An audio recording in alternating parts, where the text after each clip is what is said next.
I'd like to say that the quality of the recent games I've been publishing isn't very good, and I apologize for that, but you can't get good games every time. This one's different. I can put my personal seal of approval on this game. This one's a pretty good one. You'll be in for a ride. So put on your thinking caps and join me as we go on a game of Whizzard. Yes, Master Gamer Whizzard versus Aspera Engineering the Future. So this Whizzard deck is my own creation. It's basically a Whizzard deck that strives to be like prepaid Kate without the benefits of being in Shaper.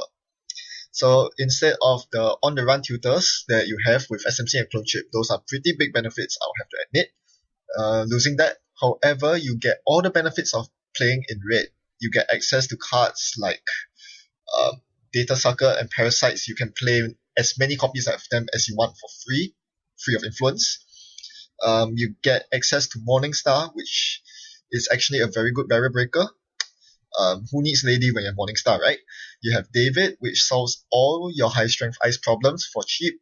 And yeah, it's generally, I think, a good alternative if you do not like playing with prepaid Kate.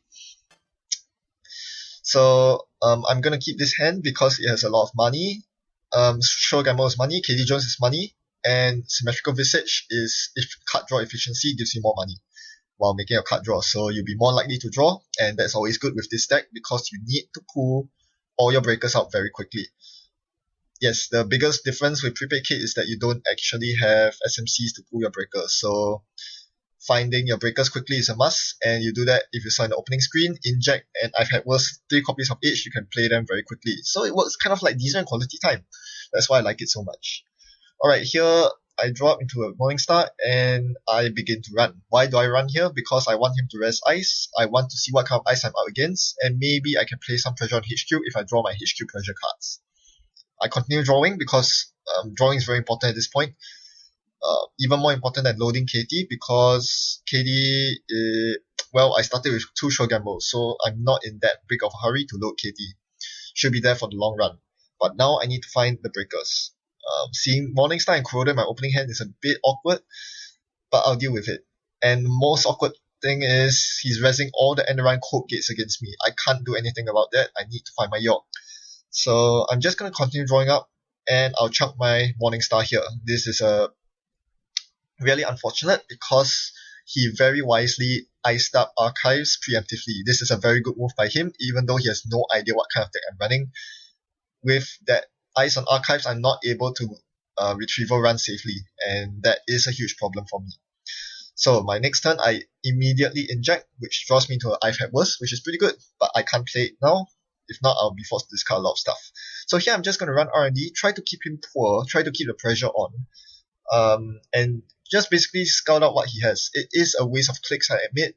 Maybe I shouldn't be running, but because I'm basically wasting clicks face planting to his ice, but you do need to face check quite a bit because until you get your Mimic out, you are not safe from program trashing. And, I cannot afford to install a Corroder and then get my programs trashed by Roto Turret or something. This is not prepaid Kit. You don't have the safety of an on-the-run sharpshooter. So I face check as much as I can before I install my first Corroder.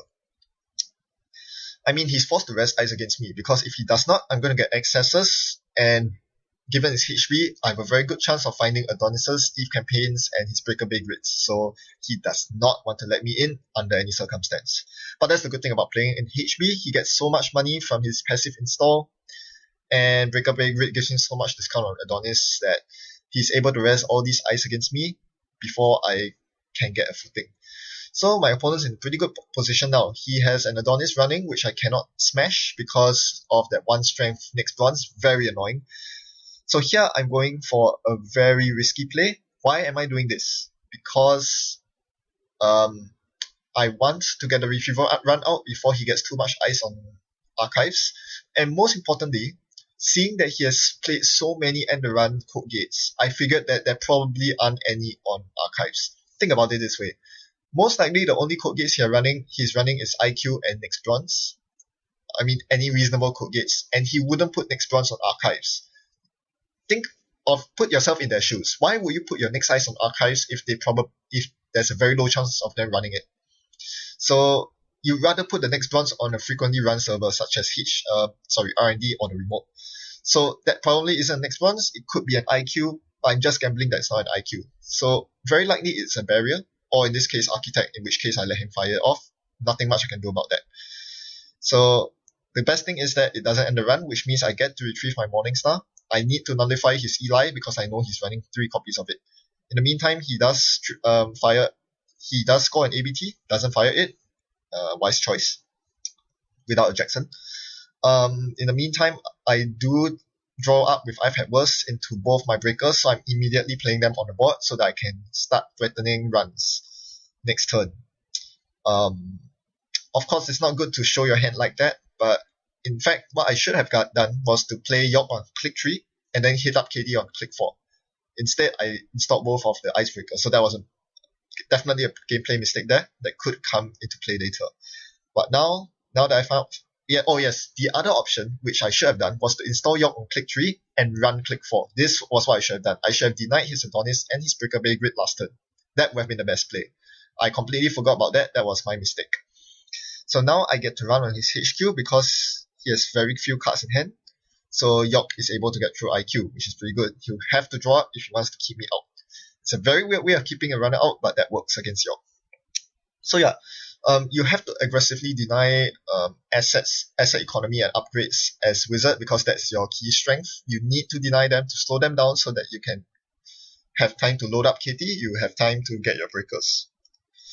Alright, so yeah, minor mistakes there, but yeah, I hope you see why they are mistakes. I shouldn't be playing York and Mimic like this. Alright, very important thing here I want to talk about. Last turn, he installed Jackson and drew 2 cards, which brought him to 3 cards. It does not keep me out of HQ, and this is the biggest mistake he made the entire game. He had 1 card in hand. He should have double drawn with Jackson, or he should have just not drawn with Jackson at all. That was the worst move he could make because he was drawing cards from R&D and wasn't installing anything, which means that if he drew agendas, there was no way of him to get rid of it. And yeah, HQ completely porous.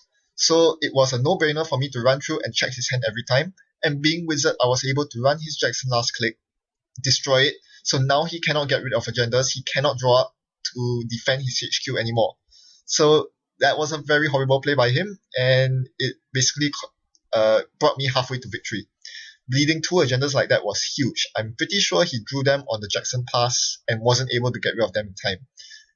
Yep. Even if just drawing 3 cards into hand with the manual draw action would have been better than playing Jackson, because playing Jackson means losing 1 card from hand, which means IQ is much less strong.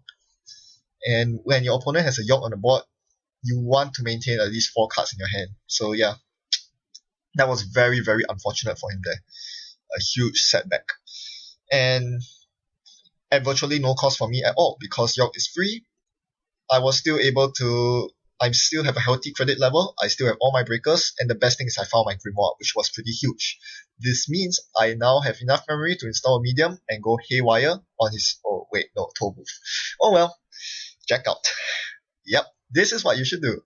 Res high strength code gates to keep me out. So this will be a huge problem for me for a while now. Now, I do have the knight in hand, I can still attack his R&D if I want to. Probably not a wise choice. 6 credits to get through R&D every time is quite a tax.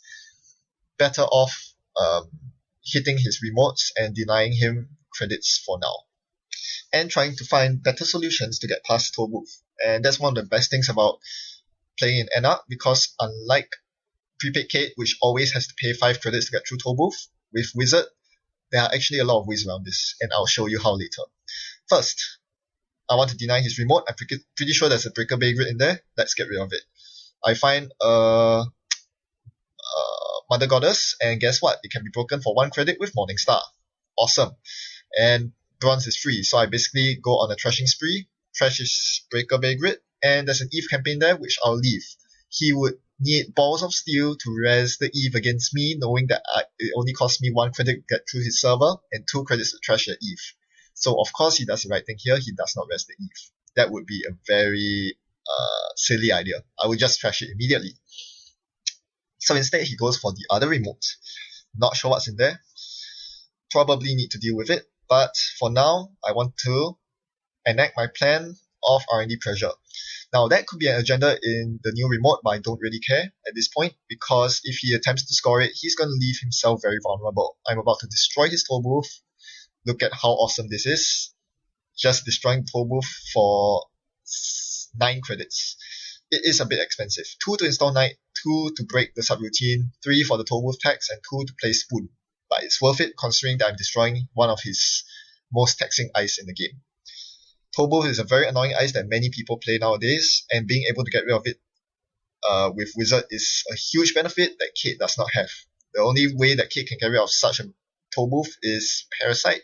Waiting for 5 turns? No, that is way too slow. Just Spoon it. Alright, in the meantime, he does show me a Breaker Bay grid in the remote and install something new in that remote. Not sure what it is. He does fire off Jackson and recycle his toll booth back into R&D, so that will be a pain. In the meantime, an upgrade goes on R&D, so I'm immediately going to whack it. Well, that's the obvious line of play. He doesn't seem to have any ice to protect R&D, so I'm just going to collect medium tokens. There's a Chrysium Grid, which he did not res, and a Cyberdex Virus Suite, which clears my medium. I think that was pretty huge. I needed to dig through R&D very... I really could use that R&D dig right here. This is a very weak point for him. I should have dug deeper. Okay, never mind. I'm just going to continue digging R&D. I cannot steal NAPDs, but that's fine. All I want to do right here is to accumulate medium tokens, because I can do so for cheap, just 1 credit. I want to do so before he finds more ice and makes R&D more taxing. So after loading medium, I'll load up KT and pass the turn over. I'm not concerned about credits at this point. With a lucky find in hand, I can easily burst up if needed. More concerned I am over his credits, because now he has an Adonis running in the other remote. I really want to trash it, but there are lots of nasty ice out there, and I don't have enough credits to run through anyway. What I do find is a David, so that could be useful. I run last click, and I hit a Caprice Nisei. So let's play the side game. Everyone always bids 1, so I'll bid 1 here. Nope, he doesn't bid 1. The run ends. Well, I'll get in sooner or later, as long as he doesn't ice up R&D. Sooner or later I'll just win the side game. In the meantime, the bad news is he is getting quite a lot of money, so he can actually play the side game properly. That's pretty awful for me. Hopefully he doesn't find any more ice on R&D. In the meantime, I'm looking at my hand, and I notice that Vamp is a completely dead draw. It's pretty useless. This deck makes quite a bit of money, but it's not enough to keep up with the comps of today. I mean, granted, it is my fault for allowing him to get 1 whole, now I think 2 whole Adonises off, but that can't be helped really. And when you do let your opponent get Adonises off, you can't Vamp them down. So the Vamp is just sitting in my hand as a dead card because I can't amass enough money to deal with it. Now, this run is a horrible idea. Can you tell why? I'll pause the video here and let you think about why I should not have made this run on the Adonis to Breaker Bay server. The reason I ran here was because he iced up R&D, which means that I'm going to have a very hard time contesting the Caprice. It's not worth it for me given that I have so few credits right now. I can't contest his HQ. I'm very sure he has a lot of agendas in HQ, given that he's not installing anything new, he's not pitching any agendas, he's not scoring any agendas. But I just can't get in because it's a 4-strength IQ. So, can you figure out why it was a horrible idea for me to run into that remote? Here's the answer. GG. I just lost the game. I completely forgot about next goal. I mean, it was a bad play in any case, because even if it was, say, an Ichi 1 or even Ichi 2, I wouldn't be able to break it with only 1 click left. So that run was horrible, a horrible idea. I was very desperate to deny his credits, but I should have thought about it. Knowing the HB Ice suite, I should have known that there was too many 4-strength ice, HB 4-strength ice that would easily kill me. Next goal is simply one of them. And with 3 other next ice rest, I wasn't able to defend myself from the net damage and I flatlined. Even if I had 4 cards in hand, getting 4 programs trash basically kills my game, because all these programs take so many credits to install. So The biggest mistake of this game was that I should have dug for my data sucker before attempting any more runs. Knowing that next goal is a possible threat, knowing that Ichis are around, and he has Cyberdeck's Virus Suite, so he can easily purge virus counters even when I'm accessing the goal. So it's tough being in this position, being so reliant on data sucker, but I shouldn't be face checking ice like that, and that cost me the game. Well, a big lesson learned, and hopefully one that you all will remember too. Be careful of next goal, it is a thing. If you can't deny the credits, deny the Cyberdeck's Virus Suites, and make sure that you have enough protection for Strength 4 sentries. I know it's a rookie mistake, relying on the End-Up Breaker Suite, and I guess that's one of the downsides when playing with Whizzard versus prepaid Kate. And it also shows how terrible a player I am. Well, I hope you enjoyed that beautiful flatline. Thanks for watching and happy net running. Goodbye.